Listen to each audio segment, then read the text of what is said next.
Imbécile! Si vous vous ennuyez avec les réseaux sociaux, c'est parce que vous essayez d'obtenir plus de valeur que vous en créez. Influenceur, influenceuse, un métier d'avenir? Eh bien oui. En France, 10 000 personnes ont tiré des revenus d'influence marketing. Environ 100 000 influenceurs, dont 82% auraient entre 1 000 et 50 000 abonnés. Et 60% d'entre eux ont entre 7 ans et plus. Je le dis maintenant, il n'y a plus d'âge pour influencer. Le job d'influenceur touche principalement la génération d'aujourd'hui, comme vous. Je parle pour certains.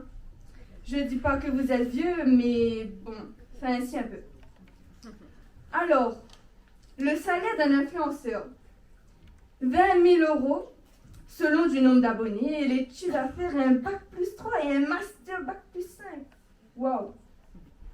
Parfois, pour la plupart, ils ne savent pas utiliser un téléphone, principalement les parents. Ils se reconnaîtront de toute façon.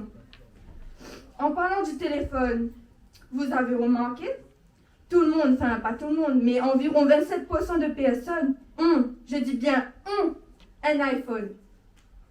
Et il y a aussi des AirPods le plus achetés en ce moment. Comme quoi la technologie augmente beaucoup. On demande beaucoup trop à la technologie et pas assez à nous-mêmes, à l'humain. Est-ce qu'il y a des gamers dans la salle? Oui ou non? Il y en a? Je n'entends pas. Bon, comme je l'ai entendu, les jeux vidéo aident la concentration ou rendent intelligent dans un sens tactique. Mais les jeux sont aussi un autre moyen d'influencer les plus naïfs, comme pour les petits de 5 à 10 ans. En jouant aux jeux comme Fortnite, GTA ou autres, ou assez violents avec des violences assez énormes qu'elles peut rendre l'enfant agressif et assez accro en passant presque sa journée à jouer sur une Switch ou sur un PC gamer comme Michou qui réalise des vidéos gaming. Après, il y a des enfants qui débitent de l'argent sur la carte bancaire de leurs parents pour s'acheter des skins ou des V-Bucks, ou autre proche qui lui aussi est accro au jeu. Les influenceurs manipulent. Il y a plein d'influenceurs connus dans le monde, comme Cristiano Ronaldo pour ses abdos, Lionel Messi, Kylie Jenner, Dwayne Johnson, je dis Ariana Grande, même si ça risque de ne pas plaire à certaines personnes dans la salle, Selena Gomez et Kim Kardashian. Être influenceur peut avoir du bon. Ces hurluberlus organisent des soirées de charité pour des associations comme les The Event 2021. Les streamers ont récolté 10 millions d'euros, un record jamais vu, pour Action contre la faim. Et ça crée aussi des communautés, comme pour l'application Discord. Pour ceux qui ne savent pas, Discord est une application de clavardage vocal où les influenceurs invitent leurs abonnés à discuter ou à échanger avec eux et la communauté. Ça peut aider aussi les gens qui se sentent seuls. Discord est aussi utilisé pour les personnes qui jouent et parlent stratégie. Les influenceurs peuvent avoir de bons côtés. Les influenceurs sont partout. Vous y êtes même confrontés tous les jours sur Instagram, Facebook et Twitter. Certains qui se vantent les mérites d'un produit de beauté ou des nouveautés de vêtements qui sont sur Shein ou autres. Des vidéos pour la plupart qui montrent leur vie privée comme leur quotidien, leur routine, le make-up en groupe, les marques de leurs produits. Nous sommes aussi des influenceurs ou des influenceuses sans même nous rendre compte. Prenons l'exemple de TikTok. Vous connaissez tous TikTok, non? Connaissez pas? Si vous savez, TikTok est un moyen d'influencer.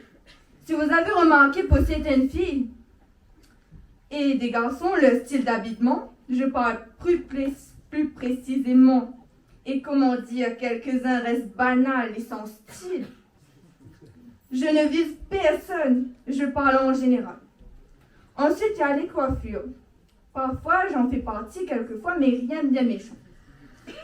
Les garçons qui laissent leurs cheveux pousser pour des ondulations, certains les cheveux plaqués, des pompons, comme certains le disent, des palmiers sur la tête, ou la coupe dite undercut. Ensuite, il y a le fameux gel, n'est-ce pas les filles? Sans gel, c'est l'horreur et l'extraordinaire fameux baby hair, accompagné de différentes coiffures. Après, il y a différentes influences sur les styles vestimentaires. Comme le décontracté le plus porté en ce moment, c'est le style sportwear ou streetwear. Comme les jogging et un crop top, assemblés à son suite avec des Air Force ou des Jordans. Comme vous savez d'où viennent ces styles? Oui ou non? Je vais vous le dire si vous ne savez pas. Des TikTokers ou des TikTokers qui font des danses sur TikTok. C'est comme ça que vous avez été manipulés, vous. Et je me suis récemment posé la question, pourquoi les prix des vêtements augmentent surtout pour les jeans et les joggings et les sweats? Je pense que Jennifer et TikTok sont complices. Je me trompe peut-être, mais la plupart des styles viennent des TikTokers et des TikTokers. Certains des vidéos de TikTok conseillent de changer de coiffure pour faire votre crush, acheter de nouveaux vêtements. Alors c'est à la mode maintenant, vous utilisez un eyeliner. Comme quoi vous avez été manipulés. Les gens aujourd'hui sont de vrais moutons de panurge. Tout le monde a un compte TikTok, pas tout le monde en a. Ça sert à quoi? À rien, à part faire passer le temps, liker, s'abonner ou viser des personnes en particulier. Vous gagnez quoi? Votre vie peut-être? On ne sait pas, mais ça reste mon avis. J'ai vu des vidéos récemment sur des filles. Mais c'est tellement désolant de voir ça. Comment les parents ne font pour rien dire? Ça vous rapporte à quoi de mettre des vêtements aussi vulgaires, si provocantes? Wow. Comme mes parents m'ont dit, les filles aujourd'hui salissent leur image et leur réputation. Parlons des 30. De jour en jour, nous avons de nouvelles vidéos ou de danses qui sortent. Et parfois, en voyant les 30, les gens sont devenus bêtes. Comme la 30 où il faut dénoncer son violeur, ou la 30 du labello. La 30 du labello consiste à s'acheter un labello, et quand on est mal, on doit en mettre sur nos lèvres. Et puis quand le labello s'est terminé, on doit se suicider. Vous trouvez ça normal?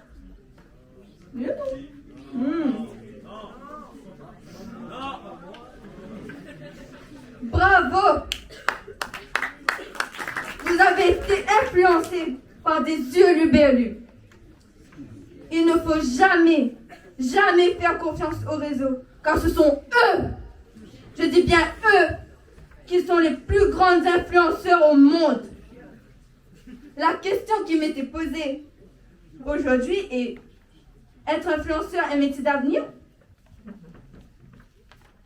Oui, on peut être influenceur et en faire son métier, mais si un jour il n'y a plus de réseau, eh bien ça ne sera plus un métier. Aujourd'hui, la clé du pouvoir des dirigeants réside dans l'influence et non plus dans l'autorité. Bravo.